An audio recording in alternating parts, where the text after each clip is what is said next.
This is DeFalco, and you're watching Influencing Entrepreneurs.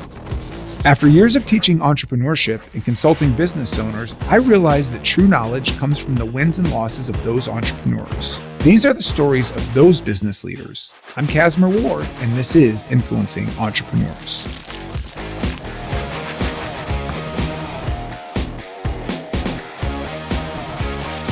Today joining us is Stephen DeFalco with the Art and Commerce Food Group. And you've got a lot of interesting twists and turns in your story, all the way to opening up Pizza Baby, which brings to kind of the hard-hitting question that we want to tackle today. I've always heard for a good pizza dough, it all depends where the water comes from. Is this true or is this a myth? I love it, and I love this question. Great start. We do not subscribe to that belief. Right. We feel that you can make great pizza anywhere in the world with a decent water source. The idea is understanding the composition of the water, an understanding of pH, temperature, hard or soft, and then from there you can back into a great pizza. Well, it's excellent because I will say where the proof is to where what you're saying is I've eaten at Pizza Baby and it is excellent. And I, to be quite honest, I went in, it tastes so good. I was like, water must be from New York. That was but I do appreciate you joining us today. So you have several restaurants, several locations. I'll be honest, I could talk about pizza for hours and hours, but we're here today to talk about you and your entrepreneurial journey. Where did that begin? It's from my parents. And then I'd say maybe a step further, maybe lineage, where I'm a third generation Italian American. So great grandparents came from the Italian South, Naples and Sicily, seeking a better life for themselves, their family. Seeking employments, or did they come and start their own business? We have a long list of entrepreneurs in the family. Would they be referred to as entrepreneurs then? Probably not. Right. But building their own thing, their own business, providing for their family. So, well, in today's climate, it's a little different, but it's a little bit more accepted. But early on, entrepreneurs were kind of considered the weirdos. Like, who do they think they are? Right. So it sounds like many, a long lineage of business owners, business founders along the way. How about your parents? My parents. So my dad is I'd call him a serial entrepreneur in the food space, but small, micro. I mean, he was an independent produce jobber. He has sold bread. He now sells meat for a great company in Florida. So my dad taught me sales. He had a specialty market before Whole Foods existed on the east end of Long Island, New York. And then my mother is a proud Bensonhurst, Brooklyn girl. Worked her way from a working class neighborhood in Brooklyn to Wall Street, started in the basement, ended up on the 102nd floor of the World Trade Center for Shearson Lehman Brothers. So did you grow up saying, I want to be a business owner, or did you just go through school figuring I'll end up where I end up? I wasn't supposed to, right?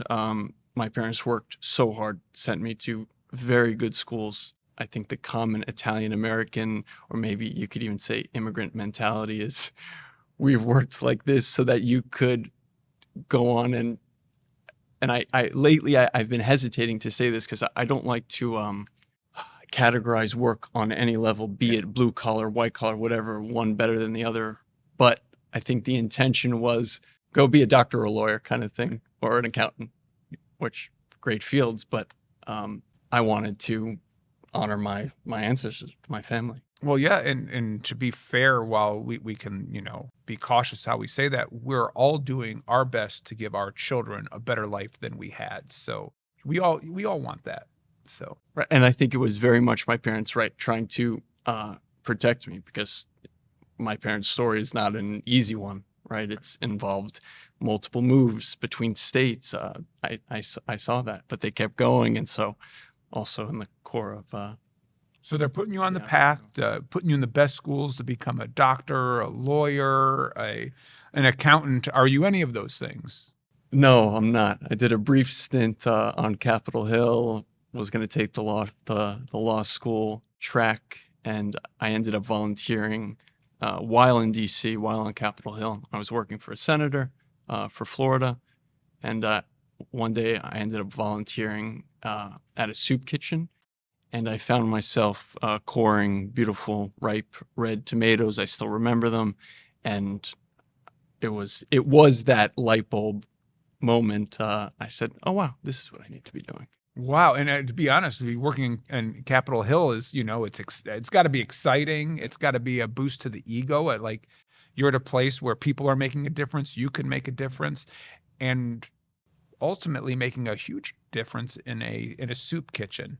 So, do you just quit right then and there? And I'm glad I finished out, doing what I was doing. But then really it was like I need to go all in on food and hospitality, specifically restaurants. My dad was in the industry.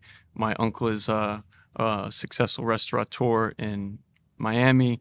I grew up in restaurants, and I had to tap into that love of hospitality and food, and so I zeroed in on restaurants. Then I started working at a lot of restaurants.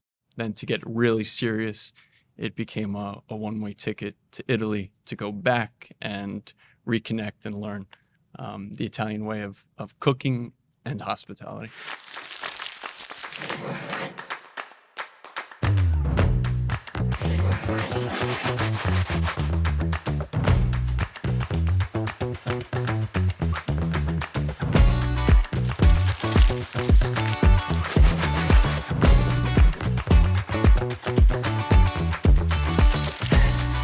so you kind of do your tour, you do your journey like through these restaurants, and you go over to Italy. What's the sole purpose of going over to Italy?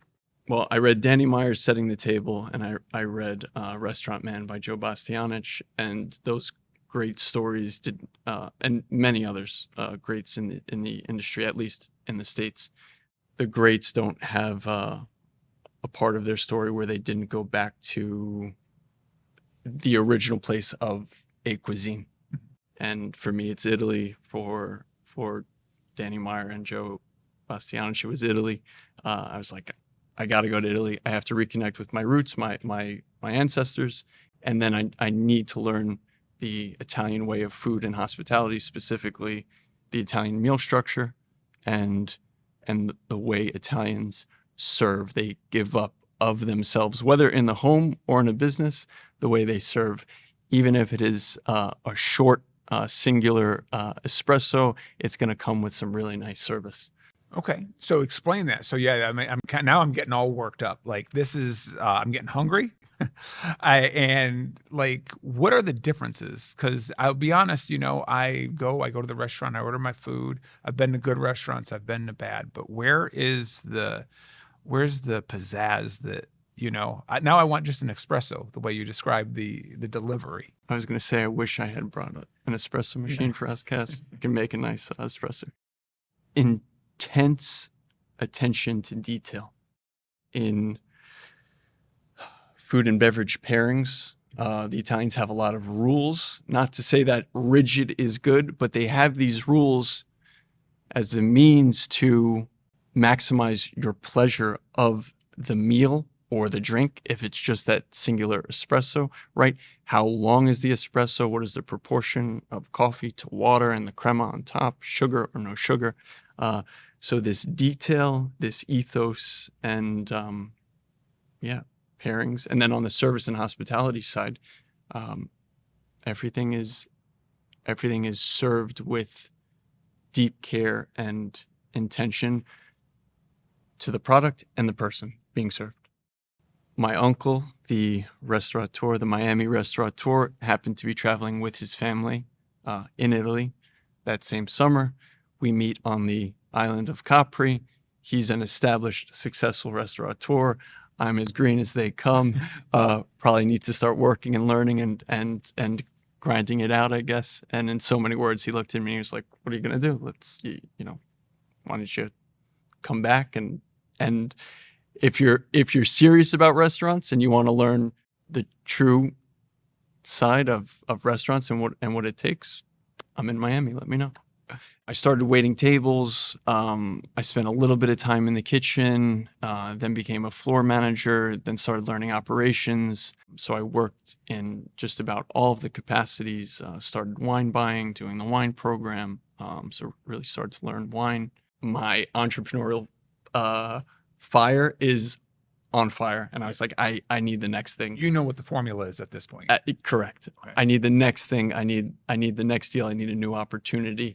And then personal factors coupled with that deal. My wife and I had a baby, and we were looking for a change. And we came to beautiful Charlotte, North Carolina. I spent a little bit of time wandering around Charlotte, kind of looking in storefronts, checking out restaurants. I thought I would get a job at a bakery, and I started searching for bread bakeries specifically in Charlotte, thinking that there were going to be just dozens of spectacular bakeries in town. And I wasn't finding them, and I was very confused by that.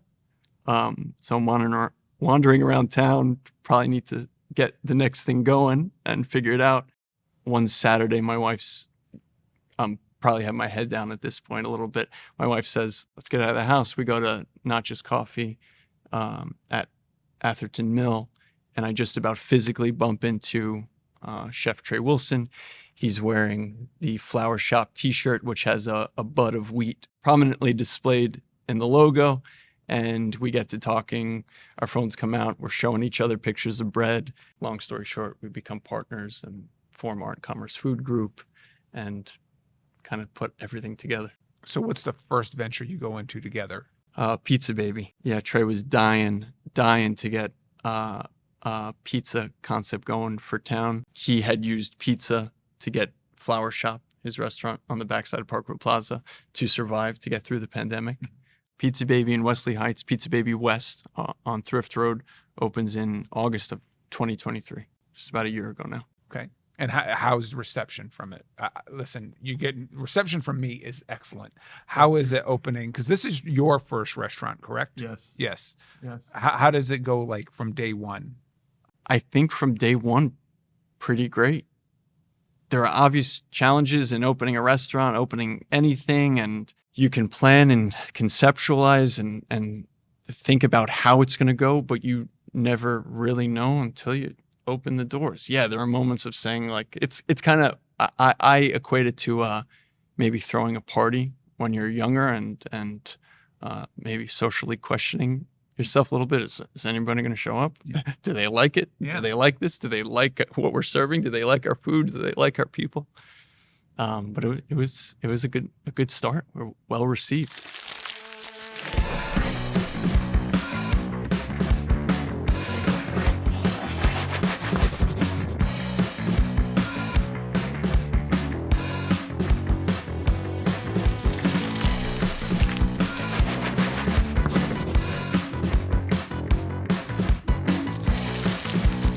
So Pizza Baby starts to get momentum behind it. It is successful. Then what comes after that? We couldn't help ourselves, and we wanted to open up another restaurant right away. Trey and I have a lot of energy, and we ended up opening Pizza Baby East 7 months later.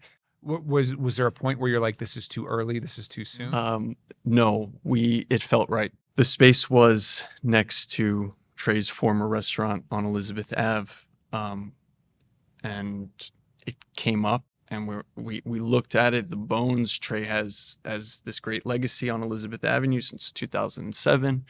And we said, let's do it. It'll be another Pizza Baby. And there was some conceptualizing and figuring things out, but let's do another Pizza Baby. And then also a big Trey thing is neighborhood restaurants and catering, crafting to that specific neighborhood. We're not chain guys. We can't stamp out concepts. It's not in our nature or our core.